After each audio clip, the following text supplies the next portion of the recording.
Bonsoir, je suis Super Vénère et je vous parle en direct depuis Westeros qui résiste encore à ces putains de Lannister. Voilà, évidemment comme vous l'aurez compris, je vais vous parler ce soir de la série que tout le monde regarde en ce moment, hein. Alors après Desperate Housewives, maintenant en ce moment tout le monde regarde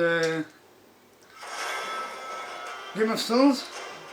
Game of Thrones, on en fait toujours trop ou pas assez. Game of Thrones. Game of Thrones. Je sais pas comment on dit. Game of Thrones. Quelque chose comme ça.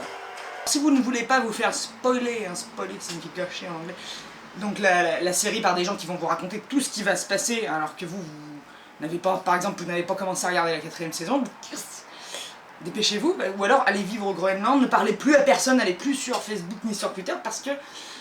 Alors autant les 3 premières saisons, les gens se tenaient à peu près bien, ils avaient compris qu'il fallait pas trop dévoiler qui mourait dans tel épisode qu'on venait de voir. Maintenant avec la saison 4 c'est fini, hein. Ils ont tellement attendu, ils étaient comme ça. La saison 4, la saison 4, ils se sont fait des marathons, ils ont regardé les 3 premières, ils en pouvaient plus, ils sont comme ça. Donc, ils balancent. Ils balancent tout. Ils balancent tout et si vous leur dites, mais attendez, je n'avais pas vu cet épisode, c'était pas la peine de me dire que machin mourait. Là... Il dit comment? Quoi? Bah, l'épisode est disponible sur internet depuis 1h32, ça fait donc 32 minutes que tu aurais dû finir de le visionner, qu'est-ce que tu fous quoi? Alors voilà, que dire d'autre hein, sur cette série? Qu'est-ce que je pourrais vous dire pour vous donner envie de regarder si vous ne regardez pas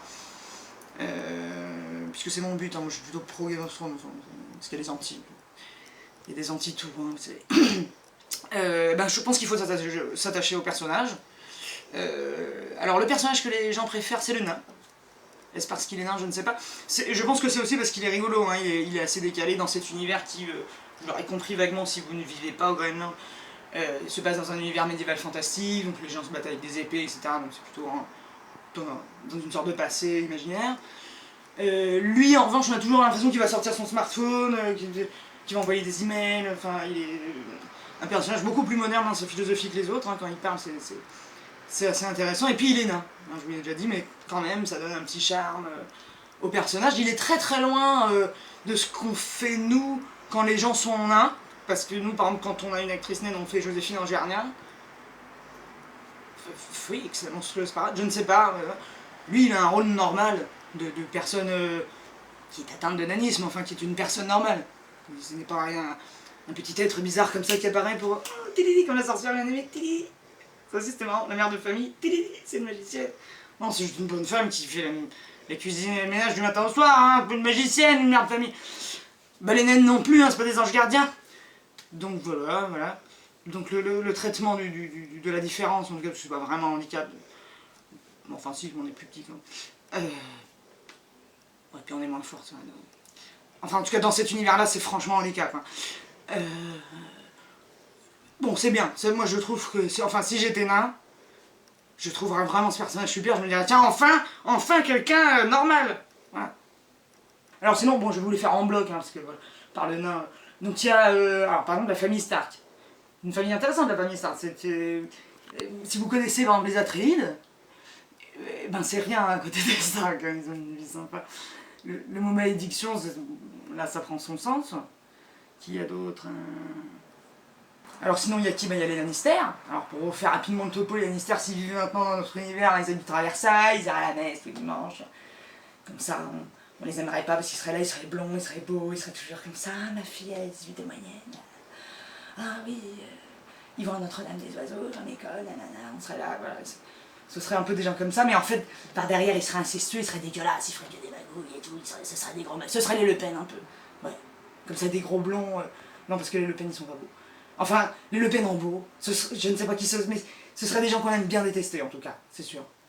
Alors comme personnage super important, il y a Daenerys, hein, la mère des dragons. Donc au début de la série, elle a 12 ans et demi, l'actrice, donc on se demande comment elle pourrait être la mère de qui que ce soit, et surtout de dragons, quoi. Alors bon, on s'y attache tout de suite, hein, on sent que c'est un personnage aussi qui devrait, on espère, ne pas mourir trop tôt, mais on peut pas être sûr de rien. Quand on croit qu'un personnage principal, il peut disparaître quand même, donc c'est perturbant. Mais elle est bien, elle est là, c'est quelqu'un de bien en tout cas, Daenerys. Voilà. Sa vie, ça va être un peu triste, hein, si vous prenez La série au début, là, il va lui arriver des trucs. Mais c'est quelqu'un quand même, vous l'aimerez beaucoup. Et sinon, bon, moi j'ai pas lu les bouquins, hein, mais apparemment, les bouquins c'est pas terminé. Mais on est tranquille parce que l'écrivain, même s'il meurt, parce que là il est gros et puis pas tout jeune, bon. Son petit cœur, enfin bon.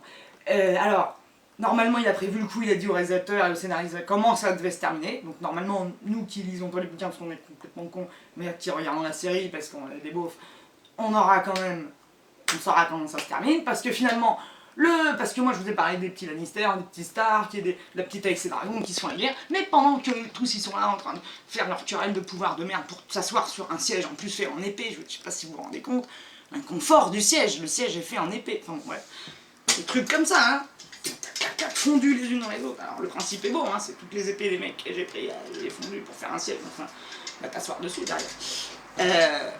Qu'est-ce que je disais? Ah oui, pendant qu'ils sont là à faire la guerre et tout, il y a quand même une armée de zombies blancs, en plus, ils sont tout blancs, parce qu'ils viennent du Grand Nord, du froid. Ils sont très très beaux, hein, ça. Esthétique, graphiquement, ils sont magnifiques, mais alors, ils arrivent tous comme ça, ils sont des milliers, et ils n'ont pas l'air amicaux.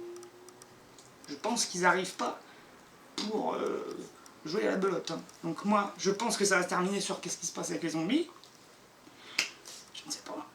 Mais j'espère que moi ça va très bientôt. Et pour cela, regardez Game of Thrones. Je vous envoie, je suis super vénère. Partage cette vidéo sur Facebook, tu ne sauras pas la fin plus vite. Mais moi ça m'arrange. Partage-la aussi sur Twitter. Fais-la voir à ta grand-mère. Qui regarde pas Game of Thrones non plus, mais bon. Elle peut s'y mettre. Mais elle saura peut-être pas la fin. Allez, bisous, je vous embrasse. Surtout abonne-toi sur YouTube. À ma chaîne, pour voir aussi les autres vidéos que je fais des fois.